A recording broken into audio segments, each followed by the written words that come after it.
Hey guys, and welcome back to Brahma. Today we're checking out Ned Wheeler's The Complete History of Doc Hudson's Life and Legacy Cars Explained on this video. So you guys can tell, oh my goodness, you guys don't understand how happy I am. The king has arrived. Oh my goodness, guys. Welcome back, Ned Wheeler. Oh my goodness, it's been such a long time since I saw you, dude. Like, oh my goodness, like, I don't know what to say. I am definitely super excited that you're back, dude. You don't understand. Ned Wheeler, he makes like the best, like, cars content ever. And like, Ned Wheeler, like, welcome back, dude. It's been such, like, I don't know what to say. Just like, you're absolutely like the king of cars. And like, Ned Wheeler, like, you're just amazing. Like, thank you, like, for coming back, dude. You don't understand. It is just an honor to have you back here, Ned Wheeler. You're the absolute king. And I'm just glad that he's back. So yes, guys, as you guys can tell, Ned Wheeler, we're gonna be checking out, a complete history of Doc Hudson's life and legacy. And Ned Wheeler, I just have to say that if you are watching this video, well, just like, thank you so much for like coming back, dude. Like, I know you wouldn't like never give up that easily, because you definitely do make like the best videos ever. And without you, Ned Wheeler, I don't know what I would do. Like, I mean, you're like an absolute like god of cars. Like, I don't know what to say. You know everything. You tell true facts. You know everything, so like it's amazing. So there we go, guys. Yeah, it's been so once again such a long time since I did react to him. I believe like my last reaction that I did of Ned Wheeler, I think it might have been like 1 or 2 years ago. Like that was definitely I think it was definitely a little bit long time ago. But I'm just happy that he's back. The king of cars has returned. Ned Wheeler, welcome back, dude. I mean, I don't know what to say. Like, I just want to like thank Ned Wheeler for coming back. Like, I'm just happy that you're back. I'm hoping that you'll definitely make more videos for sure. And I just love watching your videos, Ned Wheeler. Like, honestly, that's what I have to say. But yes, guys, I mean, I know that this intro, like, I'm already getting excited and it's kind of like a little bit long. But, I just want to like talk about like Ned Wheeler. Just like, he's just an amazing guy. Like, I'm glad that you didn't give up. And I know you're not about that giving up life. Like, I respect you, Ned Wheeler, and you're absolutely the best. I don't know what to say. But yes, guys, I mean, we're gonna be checking out, the complete history of Doc Hudson's life and legacy. I definitely do know about a little bit of his life and legacy for sure. I'm not gonna spoil anything. We're definitely gonna go straight in, just watch the video, and we're gonna be having a fun time, because this is actually a pretty big video. Like, this is around like 22 minutes. Like, Ned Wheeler, like, he really did, like, I don't know if this is like the video that he really did want to. I think it was about the theory video that he was mentioning about. He wanted to make a big video about it, but I'm sure that video will definitely be fantastic. And today we're just gonna be checking out I guess the Doc Hudson's life and legacy. That is gonna be really cool. Can't wait to see whatever Doc did for his life and legacy. It's gonna be really cool. And I think we'll just go ahead and get started. But there was guys, enough of that though. Let's go check out Ned Wheeler's The Complete History of Doc Hudson's Life and Legacy, Cars Explained. And I hope you guys enjoyed this video. The fabulous Hudson Hornet was and always will be a legend. Of course, it all he started absolutely, back in absolute legend. when he had his first taste of racing at Watkins Glen, which was also the year he was built. However, Really? it was when he joined the dirt racing scene in the early days of the Piston Cup that his rise to fame truly began. In 1951, Doc moved from Motor City, Detroit to Thomasville, which was the hot spot for dirt racing. It was there that he met his closest friends, River Scott, Luis Nash, and Junior Moon. Together, they shared a common passion for speed and competition. However, his friends' racing skills weren't confined to the tracks alone. Really? They put their talents to use by running moonshine through treacherous forest trails, honing their racing abilities and facing danger head-on. We saw this from Thomasville was also where Doc met the Lightning his and mentor Cruiser training. coach, Smokey, the owner of Smokey's Automotive Best Service, garage in town. who was well known for his crafty tactics Smokey. on the track. Sure is. It was with Smokey's help that Doc became the skillful racer he's known for, in that Thomasville became the go-to place for racers to get their tires dirty. Wow. Throughout Doc's career, Thomasville Speedway became known as the world's busiest track. It even had a pin to officiate the title. Busiest track. Some saw Doc as overly confident when he referred to himself not just as the Hudson Hornet, but as the fabulous Hudson Hornet. His friends teased him at first, but their skepticism soon turned to awe as he showcased remarkable talent and unmatched speed. Yeah. Doc is the began absolute his debut legend. year with a strong start, taking on and I don't know what to say, conquering like, racers from both Carolinas. he's amazing. With a streak of 13 wins, including notable triumphs at the Hollywood Speedway. He finished the season with the coveted Piston Cup at Daytona. This extraordinary feat made him the first rookie in many years to achieve such a milestone. That's awesome. The racing world was stunned. Doc's fame was rapidly growing. attracting a growing fan base of both young and old enthusiasts. Wherever he went, all eyes were on him, much to the annoyance of the more established racers. Jeez. However, even the seasoned veterans couldn't help but admire Doc's seemingly unbeatable skill on the track, as the rookie displayed the raw skills of a seasoned and mature racer. Some doubted Doc's ability to stay in the lead for long, and journalist Torque Wrench from the Daily Exhaust wrote an article on the 31st of August, 1951, questioning whether Hudson would be able to sustain his success since many young prodigies had burned out quickly in the past. Torque wondered whether Doc was merely a flash of brilliance without the true grit and determination needed to become a champion. Despite the doubts and speculations, the racing scene had become infected with what the Daily Exhaust journalist Buster Bumper called Hud Fever. Entire towns would come to a standstill as cars eagerly awaited the results of the Hudson Hornets races, and their cheers for his victories would drown out even the roaring engines on the track. Doc's iconic blue finish became a trend among the younger generation, with many flocking to paint shops to replicate his style. Sometimes with less than perfect results. Fans. Even older fans caught on to the trend, as one elderly car was spotted proudly displaying a 51 on his door panel. Despite his relentless pursuit of victory, Doc was far from a one-dimensional car. He was, as journalist Buster Bumper said, no shrinking violet around the ladies. Whenever he was around, it was common to see several cars nearby, and sometimes even traffic jams would occur in the winner's circle due to his charm and appeal. Even Louise Nash was rumored to have eyes for Doc, though she knew the feeling would never be reciprocated, as I didn't like fast women, and that left me out. Amidst his growing fame, Doc remained humble and respectful of his fellow racers, never giving smoke or backfire. As quoted by journalist I. M. Rusty in an interview, Doc said, "But it's not all about winning. It's about the fans, too. I figure I owe them something when I race. I owe them a good, clean run, and a fast run, with no funny business." As journalist Buster Bumper said, Doc had brought in a whole new era of racing. The following year of 1952, I'm loving this video. Nedviller, you really outdone yourself, dude. Took a lot of time. Impressive 27 victories, you really along with the championship title. For Nedviller. I know I should have did it at the end, but Nedviller, still. Season. He also broke all previous speed records, further cementing his status as a racing legend. The media couldn't get enough of him, and he appeared on the front covers of popular sports magazines like Stock Car Racing and Fancy Racer. According to articles featured in the August 10, 1952 publication of the Daily Exhaust, fans were astonished by the speed at which Doc raced, with some exclaiming that it sounded like he broke the sound barrier. One nearsighted fan even described Doc as a blur due to his astonishing speed. "This is a great day for racing," said one of his sponsors after his win. Many more sponsors were lined up in hopes to slap their stickers on that smooth blue chassis. Long gone were the days when racing was just for the sport. It meant big money, and Hudson was about to cash in. Despite the pressure and expectations from fans and sponsors to keep winning, Doc remained remarkably calm and level-headed. In an interview, his pit crew marveled at his composure, saying, "It takes an awful lot to get him hot under the hood. We keep waiting for something to rattle him. It just doesn't happen."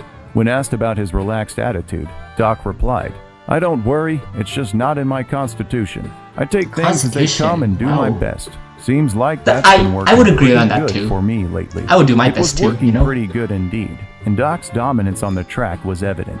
He outpaced last year's favorites and left his competitors disheartened. "I could have phoned it in today," grumbled one defeated competitor. "I saw nothing but exhaust the whole day." I love the animation Doc's rise from rookie to legend was a phenomenon. The drawings that you did and the animation, they're amazing. Soon, when rookie Leroy Hemming tried to smash Doc into a wall during his debut race at the Thomasville 400, Doc quickly showed the racing world who the real winner was. And he did that flip over the road to secure the lead and the win. Chris Morris did that too on Jackson's story. And the speeds he achieved were 5 times the times higher International than Speedway. those just a few years ago. It was at the end of racing world end was of starting to change. the race at the and end the of rise cars. of larger pit crews and more specialized mechanics reflected the increased seriousness and professionalism among the new generation of racers. As the racing world became more intense and professional, journalists started delving into the qualities necessary for cars to have a shot at the cup. An article by I Am Rusty gave insights into what makes a future champion, These quoting hookers? statistics that stated out of every 6 cars seen, only 2 would make it to the track, which showed that it wasn't just talent or a large crew that need made skills? a hopeful racer a champion. Additional statistics stated that only 1 out of every 100,000 cars manufactured are fast enough to race. Doc had the build and engine to make the cut, but it was his skills that set him apart. In 1953, Doc had another outstanding season, winning a total of 22 races and securing his 3rd Piston Cup, which he won by an entire lap over the I sure know my cars, you know, just like Ned Wheeler. He also broke his speed record from the previous But Ned Wheeler year knows at Daytona. more, you know, I can tell. Consecutive wins of the Piston Cup were a remarkable achievement that had never been seen before. Not only did he set a new record, but he also became the first and only racer to ever win 3 Piston Cups. He did. According to the August 10th, 1953 article of the Daily Exhaust, journalist I Am Rusty interviewed a few racing veterans trackside to get their thoughts on the win, the new speed record, and the current crop of speedsters. Opinions were divided. Most racers look so like, the old-timers man, competitive, you know? I would not mess with 30 them. miles an hour once, but of course that was going downhill. Thought I was gonna shake myself to pieces. Nobody can survive for long at these speeds. It just ain't natural. Nonsense. Go as fast as you can. That's my motto. Wind in your face and bugs in your grill, smoke and burning rubber, and to heck with everything else. If you got tires left at the end of the race, you're not trying. Rusty concluded that the lively exchange of views proved that Doc Hudson was an inspiration, as he brought excitement and fans back to the track. As for Doc's thoughts of his win, journalist Buster Bumper interviewed him after his victory. When asked about his thoughts and plans for the future, Doc replied, Maybe a little R&R, and then back to work. I'm not one to rest on my springs. All I ever wanted to Doc wouldn't tell his secret. He's like a car that knows it. Like, he's amazing. I know, like, Doc felt on top of the world. Like how he is, known as the champion of all time, with his signature drifting. He keeps a secret. He doesn't want to tell anybody. As he told the Daily Which is a pretty good thing to do for all of us, of course, to do. He was obsessed with winning, all of us and soon would do the that. Piston Cup was all he could think Kind of, about. I guess. 1954 started out right, strong, 1954, with what happened? 16 wins under his fan belt. Wow. However, tragedy struck on June 20, 1954. Yeah, we know what happens. During the Fireball Beach 500. As Doc raced toward the finish line, his hopes of victory were shattered when he lost control on the sand and suffered a devastating crash, leaving him severely injured. Doc came to, surrounded by ambulances and reporters, flashbulbs going off in his face. "Kid, talk to me," Smokey said. "Did I win?" Doc asked jokingly. Everyone laughed uneasily. "Why the long faces?" Doc asked. "I'll be good as new in no time." However, the legend was wrong. The racing world was in shock. The news spread like wildfire through newspapers, leaving fans anxious that they might not see their beloved hero on the track again for quite some time. Doc clung to the hope that this race wouldn't be his last, and refused to believe what he was hearing when the doctors told him he would never be able to race again. Wow, he never could not to accept this. Racing was all he knew. Exactly. At that moment, Doc like decided that if the doctors couldn't fix him, he would do it himself. I always been a now I remember this part. Ned really made something about like this too. I'm gonna remember. The beginning part was sort of new, but now I'm gonna remember. I'm gonna remember some of this stuff now. Months of sleepless nights of studying. Yeah, sleepless nights. I remember this. Doc was ready, full of hope. Doc drove to the racetrack, envisioning. Oh, but I know what's gonna happen. I don't want to say it, but like I know what something happens. which had been ringing in the It's back not. of his mind. It's like he's gonna get really bad news. I'll tell you that. He's gonna get really bad news. He was given the cold fender. "Sorry, kid," said his sponsor, "but your history." Jeez. They'd already hired a new racer, a hotshot rookie. Doc knew deep in his carburetor that he had more racing left in him, but his chance to show everyone had been taken away. The racing world had moved on, now leaving him in the dust. There was nothing he could do. His racing days were over. Some theories suggest that Smokey, Doc's former crew chief, fired him, which may explain why Doc didn't speak to his mentor for 50 years. Uncertain about his next move, Doc made the decision to return to his hometown of Motor City, Detroit. It was a big city where he could hopefully blend in and put his racing days behind him. Unfortunately, Doc soon realized that he couldn't escape his past. Everywhere he went, cars recognized him, asking for autographs and pictures. One hot rod even challenged him to a race. He declined. Desperate to leave his racing days behind, he removed his decals, got a fresh coat of paint, and even took off his racing tires. Despite this, he was still recognized at a drive-in theater, and that was the final blow to the engine. He longed for a place where he could start anew. Radiator Springs? Fame was unknown. Did I just spoil it? Doc decided to take a ride on Route 66. Yep. There was so much to see. Mountains, cacti, even better, every time he stopped to fill up his gas tank or check into a motel for the night, nobody recognized him. Of course they wouldn't. Miles outside of an unfamiliar small town, Hudson noticed a stranded car parked on the roadside. Oh, is that? Doc offered to help. That is Philip. The car introduced himself as Philip and explained to Doc that his engine was having I know my trouble cars, guys. starting. He was from Doc listened carefully. Cars International. Yeah, championship. Doc had Philip. He was from the UK. Again.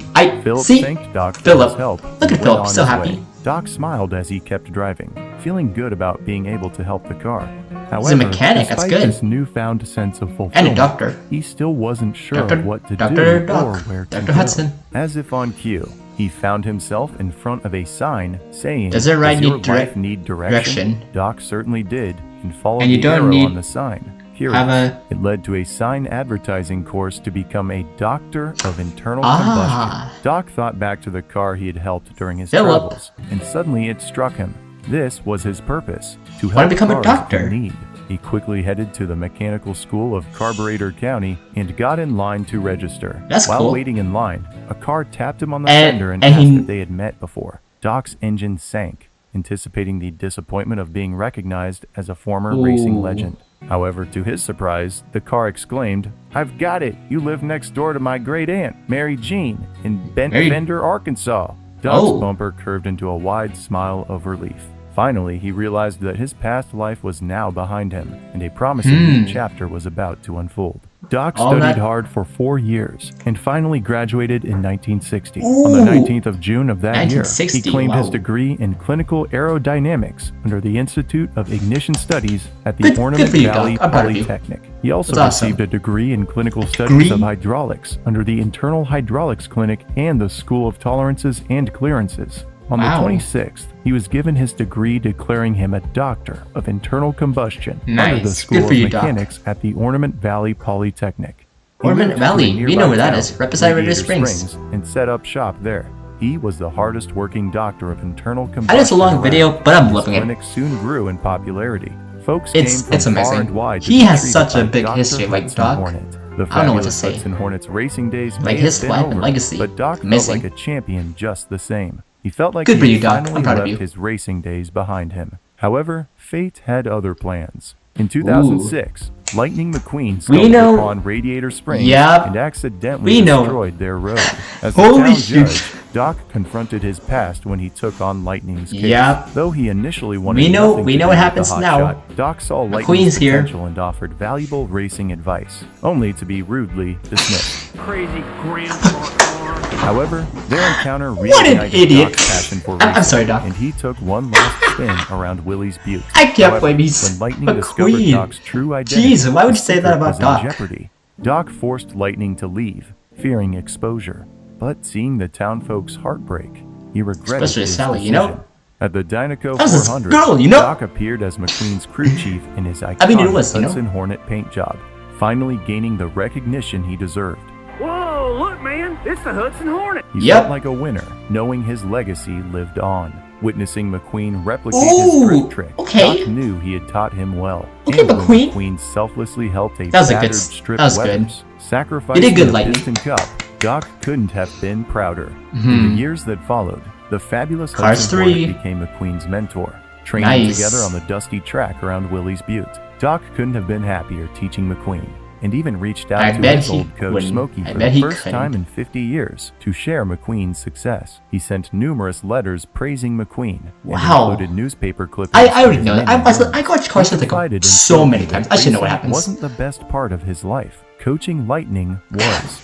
The Glen Rio I Motel remember in Radiator Springs was even converted into a museum. racing museum, with an entire wing dedicated to the Hudson Hornets racing career. Reporters frequently visited Doc and McQueen to witness their training sessions beneath Willie's Butte. Some reporters eagerly anticipated these visits well in advance. Vic Vainley, one of the reporters, commented on the combination of Doc's old-school techniques and McQueen's new-school style. McQueen himself credited Doc for his achievements, saying he owed it all to him. Gina Gastanke, another reporter, noticed the warm and welcoming nature of the duo during her visit to their training sessions. She also observed that behind their casual demeanor, both Doc and McQueen had endured sacrifices and battles to reach their current status. Reporter Kane Forestroke expressed admiration for the dirt track used by the duo during training. They reminisced about the earlier days of racing, referring to them as the grander days, when cars were cars and tracks were made of dirt.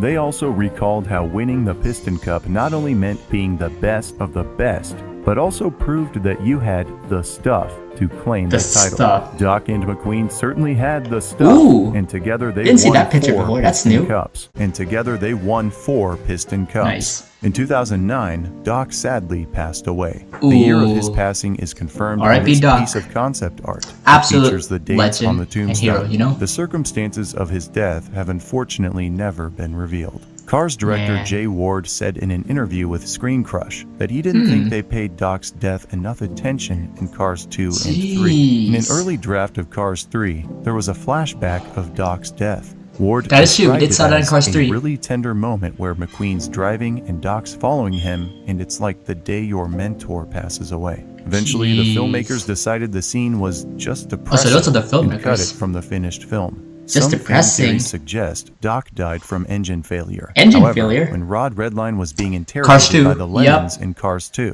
he said that which means engine failure most likely doesn't mean death in the Cars world. Based on official concept art that depicts McQueen with separate organs from his engine, I've seen that, guys. Theory suggests that was actually that Doc's pretty passing good. was the result of a medical condition rather than a mechanical issue. Specifically, I believe he passed due to lung cancer, similar to the way Paul Newman, his voice actor and inspiration for the character, unfortunately did.